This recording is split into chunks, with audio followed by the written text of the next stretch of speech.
On this episode of the Bronze Metalist podcast, we talk about Cruelty and the Beast. That's not how that goes. No? No. Oh, I listened to the wrong album. Anyway, it's Cradle of Filth time.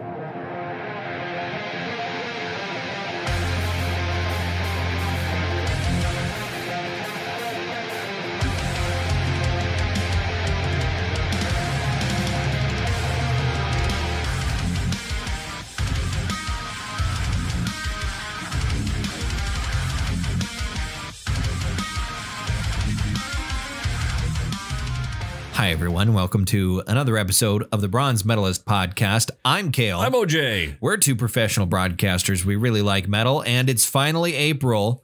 Somehow we made it. It's April Fool's Day. It's April Fool's Day. You're all going to die tomorrow.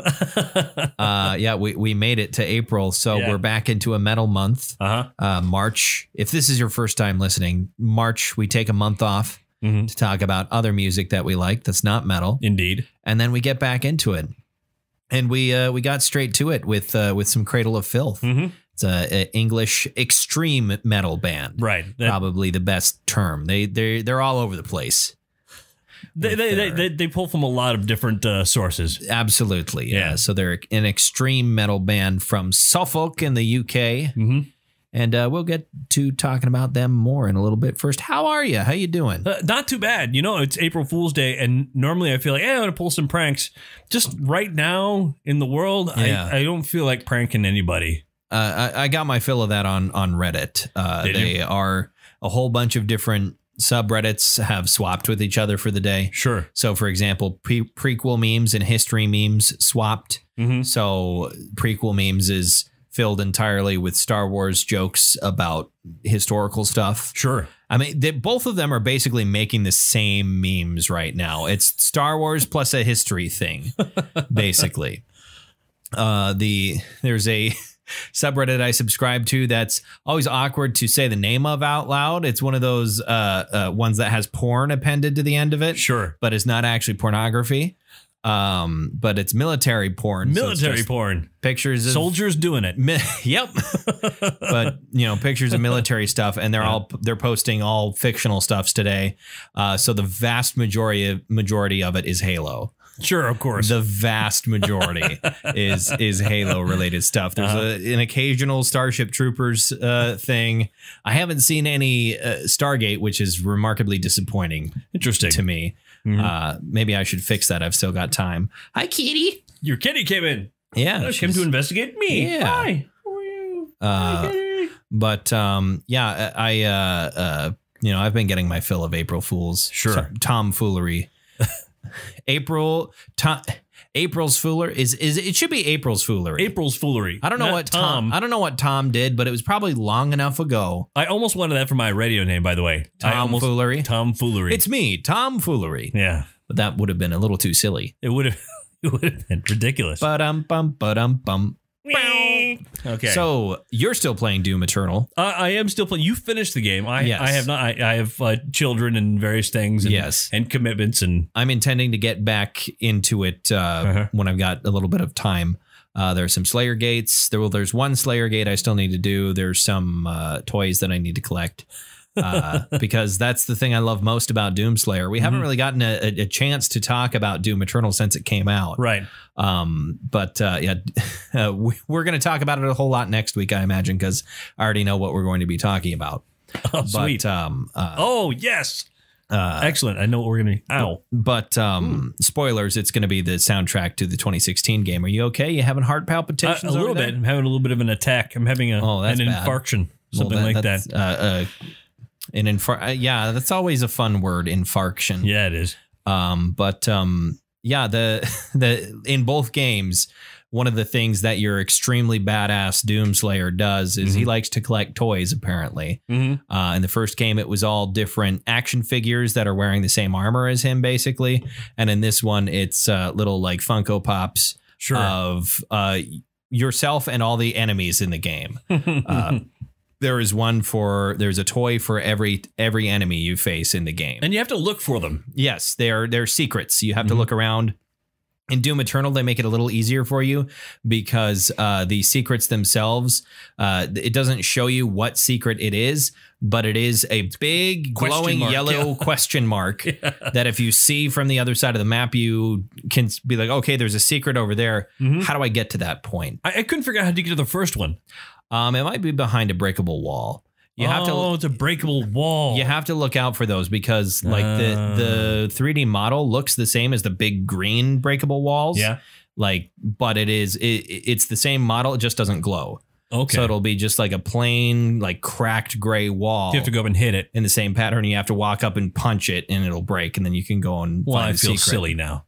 Yeah. There's a whole bunch of them that I missed early on because I kind of rely on the kind of cheaty sort of method. It's not cheaty. It's an upgrade you get in the game that reveals to you where the secrets are. It doesn't tell you how to get to them. It just says, hey, there is a room next to this room and there's a secret in there. And there was one of them on one level where I gave up because it was like, I can clearly see that there is a secret on the other side of these bars, but I have no idea how to even begin to get over there. Sometimes you have to climb up a thing and then scale a thing and then jump over a thing. It's not always obvious. Right. And the secret hunting can kind of break your maybe not it breaks your immersion a little bit if you're the type of person that obsesses over getting every last little different thing. You're a completionist. The nice thing about it is if you want to do an extreme, like just flow through from combat to combat and never breaking a sweat and still also get all the secrets. Once you're done with the campaign, you can in the it'll pop you into the Fortress of Doom, which is the Doomslayer's spaceship, his base. It'll pop you into there, and there is an option in his little command center for mission select. And so you can replay the entire campaign with all of your weapons and upgrades. How many total campaigns are there in the game? Or how many levels? Levels, yeah. Oh, I want to say there's 9, something like that. It would be appropriate. Yeah, each of them is very long. One of them in particular, I remember going, wow, I feel like I've been playing this level forever. And I realized I hadn't even gotten through the door of the base I was supposed to be like getting into. Wow. Like I realized I was still in like the opening act of this level. Like, holy shit. Because I've been, the Doomslayer's been punching and fighting and ripping and tearing these demons apart for like 2 hours. And he's not like, it's like, oh, wow. You are making me feel badass. I can't think of an actual person having to fight for this long. That's insane.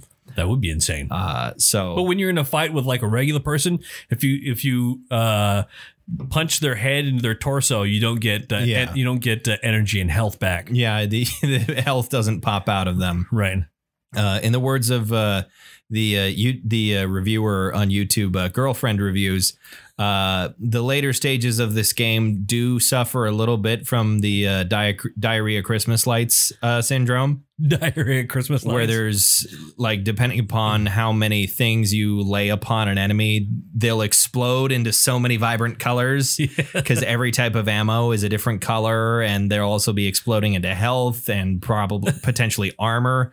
Like if you hit them with every combo, it's just so much stuff in this otherwise extremely gory and gritty game.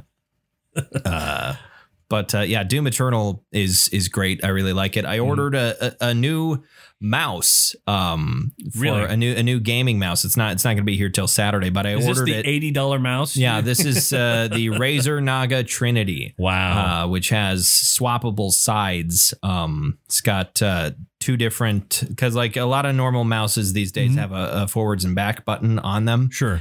They have one side that has that, and then they have another side that has and you can swap it out. Yes, you can just pop it off and swap it out. Now, as you continue to play, do you find like places where you can actually upgrade the mouse?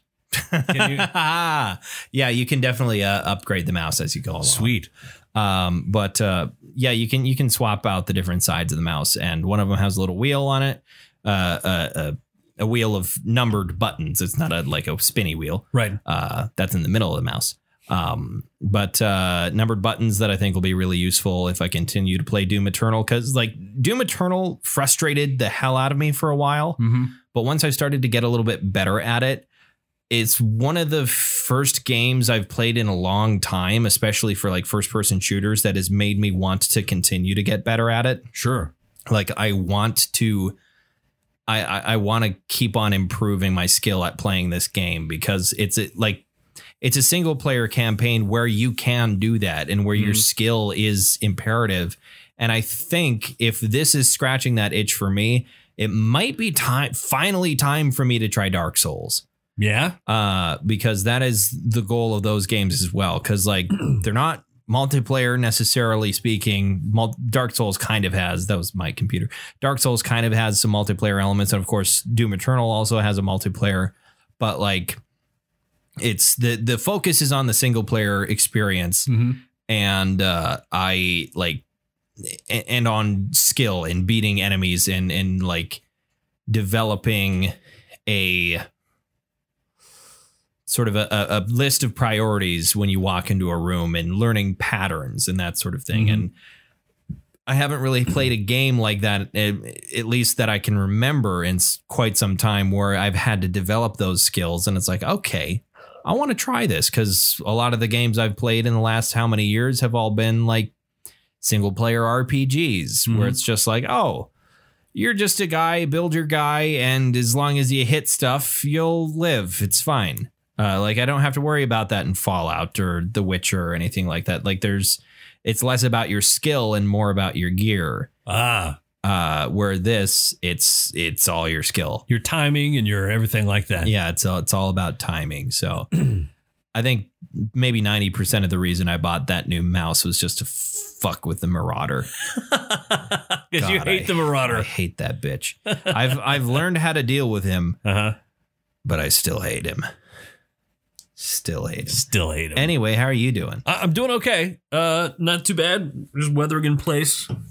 Playing some of that Stardew Valley. Yes, been playing. I'm in my second year of Stardew Valley. Which is weird because you've only had the game for like 2 months. Totally weird. Wow, dude. That's your Animal Crossing. It is, because I don't have a Switch. Yeah, you don't have a Nintendo Switch. No, nor do I. I thought about buying one a couple months ago, and I was like, nah. And then I hear everybody talking about Animal Crossing, and I'm like, I feel like I'm being left out, man. I'm experiencing FOMO right now. But I'll find other things to fill that gap, I guess. To fill that void? Yeah, to fill that void. I'm on a new schedule. You're also technically on kind of a new... Things have switched up for us a little bit at the office. They have, yeah. I'm working the midday show on the classic rock station now, and I'm at work from 10 to 6 now instead of 8:30 to 4:30, which is interesting. So I wake up an hour later. I guess I go to bed at the same time. Sure, but you just sleep more now. Yeah, now I wake up at around 8:30. Sure, and it gives me an opportunity to eat breakfast, which I haven't. Like I'm living like a human being all of a sudden. Like an adult who wakes up, an hour or an hour and a half before they have to go to work and does things. Wow. Other than shower. Because that's my morning routine is wake up, shower, comb your hair, put on clothes, go to work. Sure. That's my morning routine. That's what I do. Like what I used to do is I'd put on clothes and I'd take a shower. I go to bed, take a shit, and then I go to work. Yeah. Not necessarily in that order. And I'd stop at the grocery store and get myself something for breakfast and then eat at my desk while I start prepared for the news. Yes. But now I can't. You can't go into the grocery store between 6 and 7 now. I suppose, yeah. You have to wait. Yeah. You must wait. You must wait. You cannot get your food at this hour. So I have to prep ahead of time, a day ahead of time. You have to prepare your meals or just go hungry. Go hungry. Are you hungry? I don't know where I'm going with that. I don't either. But yeah, so things are shaking up, but we're both essential personnel. So yeah, we're working our little tookuses off. What's going to happen when we have to start working from home? Do you think that's coming? What do you think? I don't know. I don't know if it's coming. Maybe not. But if we have to, I think we're prepared enough. Our boss has got the gear sitting in his office. And if because you're over at my place right now, we're not recording this remotely. No, we don't have to because our desks are next to each other, so it doesn't matter. We're already around each other for 8 hours a day anyway. So Kale and I expose ourselves to each other every constantly, day, all the time. But I mean, we are roughly maybe not 6 feet apart, but we're across the table from each other. We're a good 4 feet at least. Yeah, we're not spitting on each other. No. But if that were to come to pass, and we would all, because theoretically we would all have to quarantine if someone showed up and was sick at work, and we all had to quarantine. You would then have the equipment at your house to record this podcast at your house. We would just pop onto Skype together for us talking to each other and then record tracks separately, and you would email to them to me. So even this would be relatively uninterrupted. But we would have to, drink our alcohol separately. But yeah, it's a weird time for everybody. We had a snowstorm this morning, which fucking sucks. Big time. It was like, it was 60 degrees yesterday and it was 20 today with 3 inches of snow on the ground. It was so nice, like over the weekend. Okay, yeah, we all have to be inside, but not necessarily. You don't have to be inside. You have to be away from people. Right, which is easy in North Dakota. At least here in North Dakota. It might be different wherever you, the listener, are. Right. But in North Dakota, there's 10 square miles for every living human being. Yeah. If you wanted to. We have plenty of space for pretty much everybody to get outside and go for a walk. Right, but today you can't go for a walk. Yeah, not today. I mean, you can go for a walk today. You're not going to have fun. No. Because it's been more humid lately, because it's spring, it is a heavy snow. Yeah. It is a heavy and wet snow. And it's just, I had to clean off my car because I was going to a liquor store and then went to Sonic, and it took forever. And there was all kinds of fucking ice on my car. I hated it. It was all heavy and wet. This was our April Fool's joke. Was the weather. You thought it was spring. Let's bring your spirits down even more. But that's bitch. Every year in North Dakota. And every year I'm still surprised. And disappointed. See, I moved here in the fall of 1983, and that following April, it was a record-breaking blizzard. God. And so, I mean, that was my introduction to North Dakota. I've lived here my entire life. I never had a period where I lived in California or the Philippines or any place like that. Yeah. I've lived here my entire life, all my 24 years on this earth, and it's still like, really snowing in April? What the fuck is this shit? And I moved here directly from Las Vegas, Nevada. Yeah. So, God, I should be used to it at this point. Anyway, so this week we checked out an album. You for the umpteenth time. I've had this album. I have it on CD somewhere in my collection. Somewhere in that collection. I don't know why that's a song. You're just a dude singing everything today for some reason. I'm a musical boy today. I don't know why. But yeah, it is Cruelty and the Beast by Cradle of Filth. As we mentioned at the start of the episode, they're a band from the UK. They're an extreme metal band. Their early work is much more black metal oriented. Right. And that is a genre that has continued to be, I think, a very big part of their sound throughout the rest of their career. But it is certainly not the only part of their sound. There's elements of death metal, lots and lots of elements of symphonic metal, gothic metal, like all kinds of influences kind of culminating together into Cradle of Filth. This album in particular came out in 1998. It's a concept album about probably even in 1998, the 400th metal concept album about Lady Bathory, about Countess Elizabeth Bathory.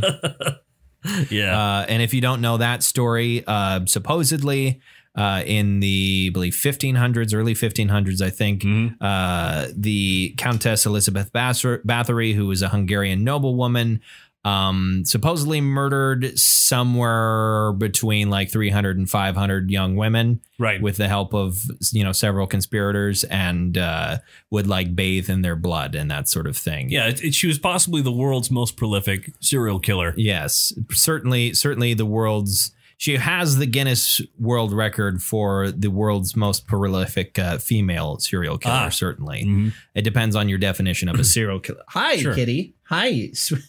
That scared the shit out of me. She popped her paw up onto my leg. Wow. Scared the shit out of me, cat. April Fool's. Yeah. Thanks, Emma. Yeah, depending upon your definition of serial killer, she's one of the most prolific. There is some evidence to suggest that perhaps she was being used as a scapegoat, or she was set up. Maybe. You know, she was a woman, a very wealthy woman in power in the 1500s in Hungary. Like, there is reason to believe that someone would accuse her of these sorts of things. But then again, according to her court proceedings, there were like 300 eyewitnesses that said like, yeah, no, she had a whole bunch of fucking people killed. And there were supposedly a shitload of corpses in the castle and like all kinds of things. So it happened 500 years ago. So there's very little way for us to know. At any rate, she's extremely infamous and has been the inspiration for. There's even a band called Bathory. Yeah, there's just a band called Bathory. Like she's like some real evil shit went down somehow, some way, and her name's connected to it. And so people have taken that and run. And Cradle of Filth is no different. They have kind of a revolving door of membership, Cradle of Filth. But it's always Danny Filth. Yeah, Danny Filth has always been in the band. But wow, an incredible list of former band members for Cradle of Filth for quite some time. For most of their history, they have had at least one female vocalist who sometimes doubles up as the keyboardist. Sort of depends on what the lineup is looking like at the time. There were two different women at the concert. When I saw them in concert, there were two different women. I think there was someone who, I think at one point there was female vocalist, and then there was the keyboardist also just happened to be female at that point. Their most recent female vocalist quit the band here in January, I think. Just there's a mutual sort of thing, no hard feelings or anything. I'm trying to remember her name. Dolly Parton. No. Yeah, Dolly Parton. Lindsay Schoolcraft, who was actually a guest vocalist on the Beelzebubs album. It's Beelzebubs. It's Beelzebubs. Yeah, it's not Beelzebubs or Beelzebubs, if you want to. Even though the letters aren't there, but that's the way it's said. Sure. But she was a guest on that record.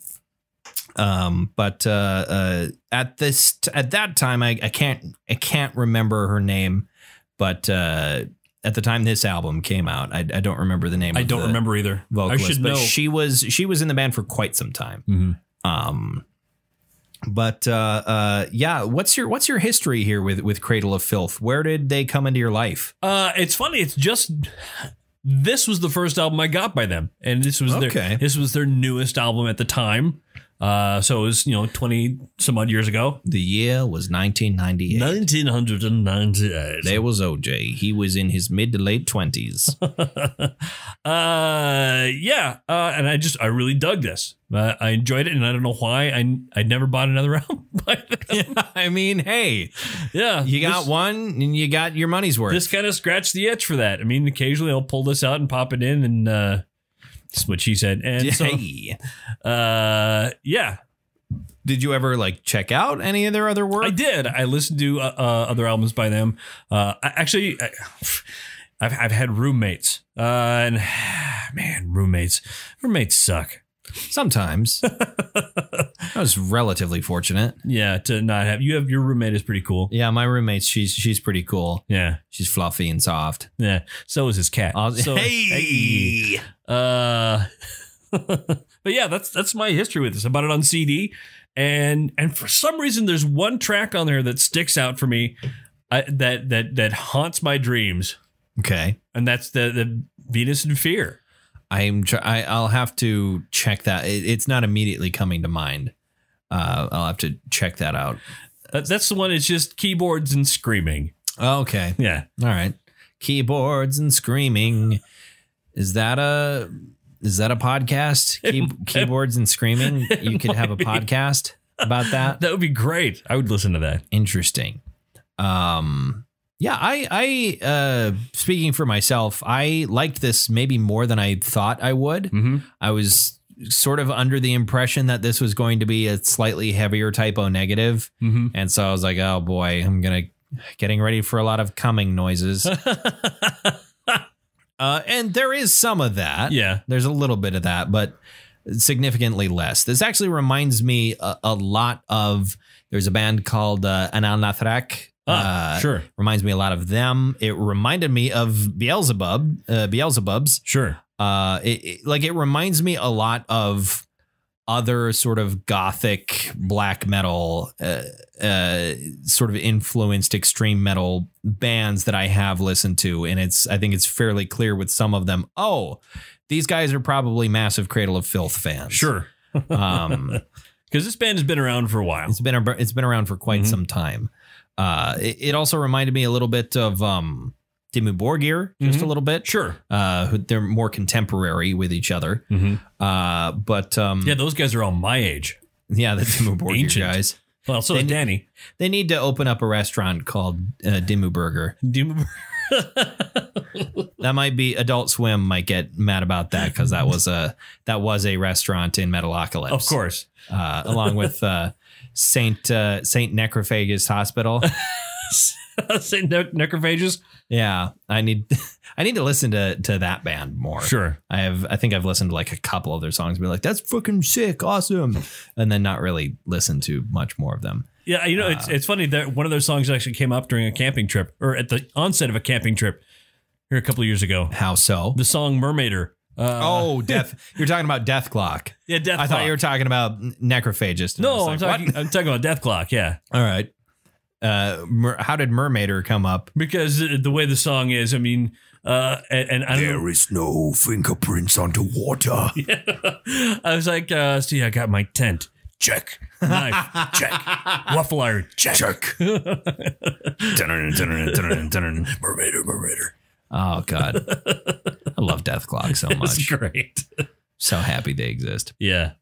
Or existed. Death Clock's not, it's kind of halfways a thing. Sure. I know that like at some point in 2019 they played a show, but I don't know where Brendan Small is at with being able to continue to do that. I would love for him to be able to continue to. No, would he just have to change the name Death Clock and then? I mean, the problem, like he can still write what is essentially a Death Clock song and play it as Brendan Small, but he cannot, as I understand, play Death Clock songs. Oh, because they're owned by Adult Swim. Yeah. Cartoon Network. Yeah. So he has written a couple of solo albums, which is Brendan Small's Galacticon. And the first one is much more like sort of a space rock opera type thing. Okay. The second Galacticon album is he wanted to bring some heavier elements back into it, but it's still, very much a sort of wacky sort of space adventure type thing. That I imagine is very good. I haven't listened to listened to it, but Brendan Small, fantastic guitarist, writer, comedian, funny guy. How much was he responsible for the cartoon itself? I mean, like with the animation and the art style and everything like that? I think he had a hand in pretty much everything. I think he was very, very involved, and because he did a lot of the voices, he obviously wrote the music. He came up with it. Like the show was his essentially. It's just it was because it was a television show on a network. It was owned by the network, but sure, he's the creator of the show. I think it's Tommy Blacha maybe was like his co-creator, but they were both very, very involved and hands-on, which is part of the reason why when you watch like the animation for Death Clock, and like if you pay attention to Toki and Squiscar's fingers, they're all in the right place. for the chords that they're playing. They're actually... And that was Brendan. Yeah. That was Brendan saying, okay, his hands need to be here because that's how you play that. And I want it to be accurate because the people who are going to watch this show are nerdy metalheads like me. And they're going to know his hands aren't in the right place. Right. That always bothers me in a in a show where somebody's playing guitar and singing and clearly they're not playing that instrument. Yeah. So, yeah, that was definitely Brendan Small. We're getting lost in the weeds again. We are. But, yeah, Cradle of Filth. Sure. Cruelty and the Beast. What are you singing there, by the way? It's the Beauty and the Beast. Beauty and the Beast. For some reason, I was hearing the Motley Crue song, God Bless the Children of the Beast. Sure, why not? But, you... being such a huge Motley Crue fan. Yeah. I figured, of course I would be singing that because I love Motley Crue. I looked around for score. Oh, we haven't asked if this slaps. I think it slaps. Yes. I also think it slaps. Yes. This is a hard slap on this one. I looked around for score, about 80%, which is not bad. Not bad at all. Some other things that I thought were interesting about this and that I liked about this were like Danny's default vocal is such a high pitched scream. Such a screech. Can he pull that off live? Like, yeah. Does it sound that good? And you watch him do it and he doesn't seem to be really straining for it. Exerting it. Yeah. It's just something, a natural sound that his throat makes. Yeah, that he can just pull it off without too much effort. And that's the thing about like a lot of like really extended range techniques is there are some things that people can just do. And then they can just pull off that other people. And it's not even a matter of like, oh, what's your vocal range? It's like, how is your throat physically constructed? Because there's some people that like, oh, I can do a whole bunch of death growls and like not really worry about technique and I'm fine. And continue to do it. And there are other people that have great technique and still fucking ruin their voice somehow. So it's a weird sort of thing. But that high scream of his is remarkable. I was very impressed by that. And does he do like because there are also a couple of like really kind of it's all him. It's all the vocals are him. All the male vocals anyway. Yeah. That's all Danny. That's impressive. I'm very impressed by his vocal abilities. He's kind of a weird looking dude, though. He's kind of a weird dude. Strange looking. Just in general, a weird dude. You were talking about how apparently he was on an episode of Cribs one time.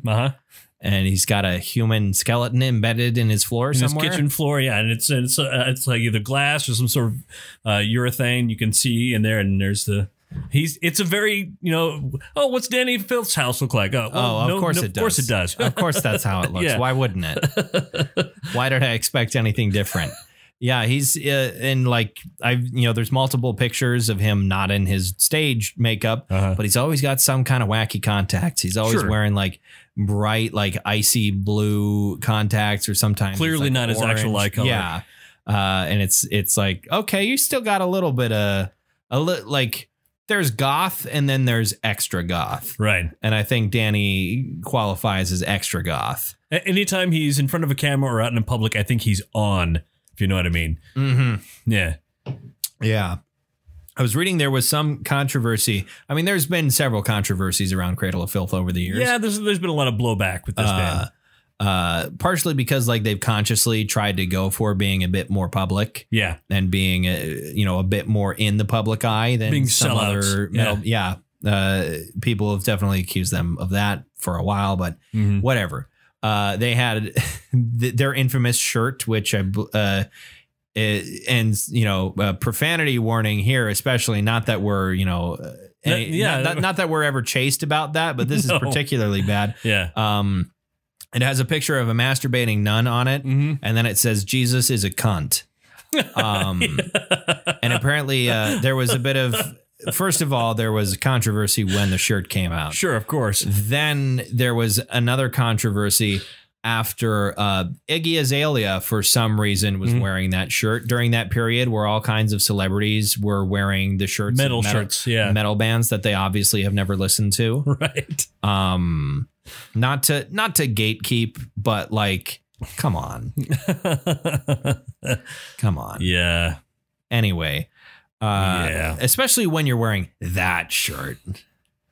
Like, why that shirt?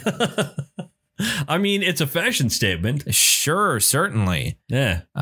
But yeah, it like there are certain people I wouldn't be surprised, like Ryan Posehn. Sure. Posehn or Posehn. Posehn. Yeah. Like if I saw him wearing like a Tomb of the Mutilated shirt, I'd be like, yeah, sure, yeah, of course. Sure, of course he's wearing that. Yeah, that's his thing. He loves metal. That's his thing. But like, yeah, I don't know.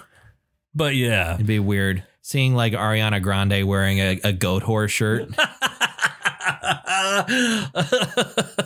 It'd just be weird. Justin Bieber wearing a cattle decap shirt. Well, see, and here's the funny thing. I don't think that's really what she's into now, but if you were to maybe run into, say, like 17-year-old Demi Lovato at a mall, she might be wearing a Job for a Cowboy t-shirt. Sure, that was one of her favorite bands when she was a teenager. Right. So who knows? I don't know what she listens to these days, but you never know with some people. It's not the direction she went musically as a professional. Yeah, maybe Iggy Azalea is a big Cradle of Filth fan. Perhaps. Well, we'll never know. Or maybe she just really likes nuns. maybe that's her thing. I don't know. So what's your favorite song on this track? My favorite song on this album would be Cruelty Brought 3 Orchids. Okay. That's the song right before Venus in Fear, which I'm about to sneeze. He's gonna sneeze. He's doing. Look at the light. There you go. Go into the light. Go into the light. It ain't working. Think of a cow. Didn't do anything. Did you think of a cow? I did. Do you have to sneeze? No. It did something. Okay. All right. But you like this because it's right before the track that gives you nightmares? Yeah. Well, I don't like it because of that. I like it. I think of this album around that track. For some reason, that track gave me nightmares. This album is... It's not the metal track on the album. Yeah. This album is pre that track, post that track. Just like our lives are all now pre-COVID-19. And post-COVID-19. Well, not post. Nobody's post-COVID-19 yet. No. Except maybe the people that have recovered. Or, yeah, otherwise. Anyway. Sadly. So my favorite track was Hallowed Be Thy Name. No. We didn't talk about that. There is a...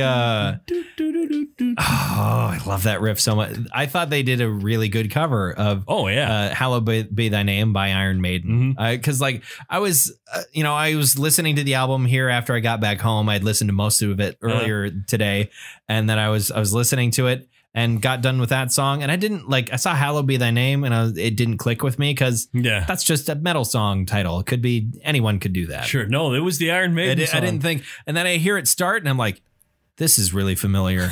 This is a cover song. And then I looked up Hallowed Be Thy Name. I was like, oh fuck, it's the Iron Maiden song. If you ever get a chance, listen all the way through to Tribute to the Beast. I mean, it is every band on there is some kind of legendary and doing an Iron Maiden song, and it is fucking fabulous. I'll have to check that out. I need to. When we did our Iron Maiden episode, I was like, I need to listen to more Iron Maiden. And I haven't done it. I haven't kept my promise. Maybe go listen to Power Slave this evening. Power Slave would be the next album to listen to after Number of the Beast. Okay. I'll have to try that because and then Peace of Mind. I really love Number of the Beast. That's a great album. But my actual favorite song on this was probably Lustmord / Wargasm. Okay. I just thought that was a banging track. It's 7 minutes long, and it kind of fucking slaps the whole time. Yeah. I mean, I like. There's no particular track that really sticks out on my mind, but since this is the last Cradle of Filth track, but before their cover, that rounds out the album. Well, see, the album the copy that I have doesn't have Hallowed Be Thy Name on it. Okay, yeah. I listened to the reissue that they did last year. Right. Yeah, I don't know. I love me a good album closer, and especially one that manages to keep the energy going. And that's why I love Death Atlas so much. Is the last song. Track is amazing. Yeah. I am a sucker for a good closer track. And I thought this was a really good example, and I liked it. I liked it a lot. So what metal are you, like Maz Kanata to Chewbacca, bestowing upon this album? I give this a silver. It's a good album, but I give it a silver. I'm also giving it a silver. Yeah. There was nothing about this that I disliked particularly. Right. Nothing creeped me out in the way that like Typo Negative creeps me out. Or what was the other really gothy band we listened to? There was one other one. The other gothy band? Celtic Frost. Oh. They're part gothy, you think? Celtic Frost is kind of goth. I guess more folk, but like some of the vocals on both Typo Negative and Celtic Frost, where it's like, I feel like I'm listening to a dude masturbating, like like that. I don't. Yeah, I don't like that at all. It creeps me out, and there was none of that sort of thing on here. It kept me engaged. I really enjoyed my time with it. So next week, speaking of things that I really enjoy my time with, I would love to have been talking about Doom Eternal's soundtrack. It is not out yet. I saw a Reddit post earlier today of somebody who emailed Mick Gordon and was like, "Hey, what's up? When is the album? When is the soundtrack going to be on streaming services? Also, what's your favorite sandwich?" Yeah. And Mick Gordon responded that he likes anything with pickles on it, but also that Doom Eternal's soundtrack will be out soon. He's still working on it, but he says soon, so hopefully that means within the next 2 months. I at least hope so. Because the soundtrack, as far as coming from the game itself for Doom Eternal, fan-fucking-tastic. It's so good. And I can't wait for Doom Eternal's soundtrack, and we'll certainly talk about that when it is out. But next week, since Doom has been such a big part of my life in the last month, Mick Gordon did the other one as well. Yeah, Mick Gordon did the soundtrack for Doom 2016, which is also fucking wall to wall bangers. Yeah, I mean, there's a lot of ambient tracks on there, but those are good too. But like as far as like the big level anthems, fucking Rip and Tear and BFG Division and Rust and Guts and shit. We'll talk about it more next week. I forgot, what does BFG stand for again? Big fucking gun. Unofficially. Everyone knows that's what it stands for. I can't remember what they came up for it in the game. It's different pretty much every time. Sure. But at any rate, sort of like the band MDC.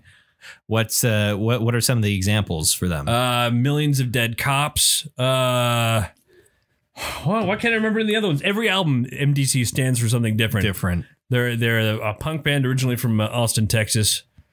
I see. From the 70s and 80s. But at any rate, the soundtrack for both games is sort of this interesting, you would almost want to call it industrial metal, basically. Nice. Sort of industrial.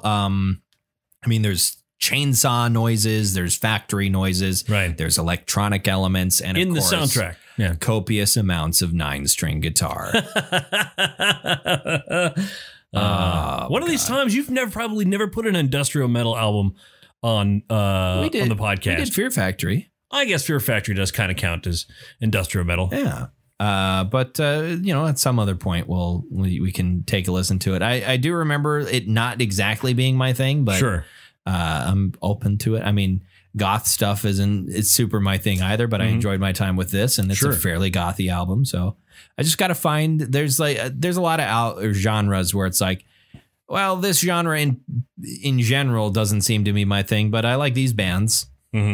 So I don't know. It's part of me exploring my metal horizons. He's a Never mind. Okay. Animal Crossing, Metal Horizons. I would play I would buy a Switch now if they came out with Animal Crossing Metal Horizons. Just had ambient metal in the background. Ambient metal, and all the animals look like characters from Beelzebubs. They're all Isabel's wearing corpse paint, and Tom Nook is actually like a murderer. Oh, of course. You know, there are so many decorative skulls you can put in your house. That'd be great. That'd be amazing. It would be. Get on that, Nintendo. Yeah, come on. Animal Crossing. Somebody has to have done something somewhat close to that, where it's like a life simulator, but everything's brutal. I wonder if it isn't the case where you could like reprogram the game with a skin of some sort. Like not on Nintendo, no. You don't think so? They don't really support that functionality very much. The closest you can get is probably The Sims, to be honest. Sure.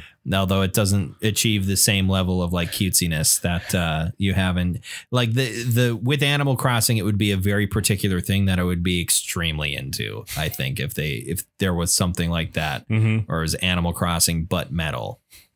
Butt metal? Butt metal. It's slightly heavier Nickelback. Wait, that's just Five Finger Death Punch. You know, that's an actual category of metal, butt metal. Yeah, I imagine. It is. What? Give me an example of butt metal. Butt metal. It's wannabe hair metal. Anything that's trying to be hair metal but doesn't manage to do it. It's butt rock. So theoretically, you could consider I can't remember the band that everyone gets their tits out for. Steel Panther. Oh, Steel Panther. You could consider Steel Panther butt metal in a way. Did you ever see the video? What the hell song was that of theirs that they did? And Sarah Silverman was in it. And it was death to all but metal. And and she kept saying, so death to all butt metal. Butt metal. Oh my God. See, the thing with Steel Panther is they're incredibly self-aware. So of course. They know what they're doing. Yeah, they can get away with anything. We should do a Steel Panther album. Sure. Sure. Why not? But in any case, next week is going to be the soundtrack for Doom 2016. It's an incredibly metal game. Yes, indeed. Incredibly metal soundtrack. We'll get all into it next week. Talk to you then. In the meantime, if this is the sort of thing you enjoy listening to and would like to keep on listening to, check us out on our Libsyn page and on our iTunes feed. You can subscribe to either of those, whichever you have. You can find the Libsyn app in the Google Play Store if you have a Samsung device like I do. And you can subscribe to that and get it right there on your phone. And if you've got an iOS phone like OJ does, you've got your app right there already pre-installed. Just on my iWad. Your iWad, yeah. Search for Bronze Metalist and we'll pop up. You can check us out on Facebook and Twitter, and we'll post new episode links there. If you don't have a phone and only listen to podcasts on your computer, like some sort of weird hermit, whatever. Which nowadays is not weird. That's not that weird, but like I almost always, like very rarely do I listen to podcasts on my computer unless I'm like playing Minecraft for a very long period of time. Or like last year when I was playing Subnautica for like 3 months straight. I need to get back into that. I didn't finish that game yet either. Yeah. I was playing Subnautica for like 3 months straight. And so I was listening to a bunch of podcasts while I was trying to strip mine the entire world. After I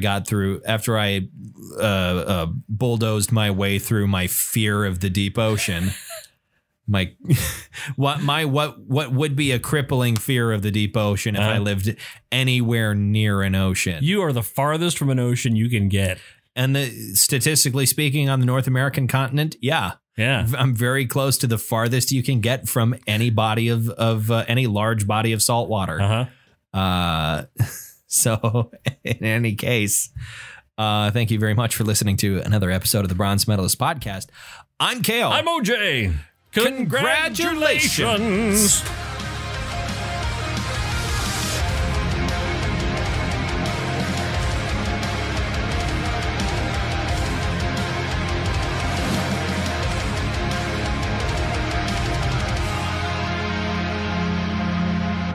Cans clinking. Yeah, it's just not the same thing with I cans. need to wash the glasses. That's all right. Oh, I used your glasses cleaner this morning on my readers. Yeah. It worked better when I licked them. Nasty.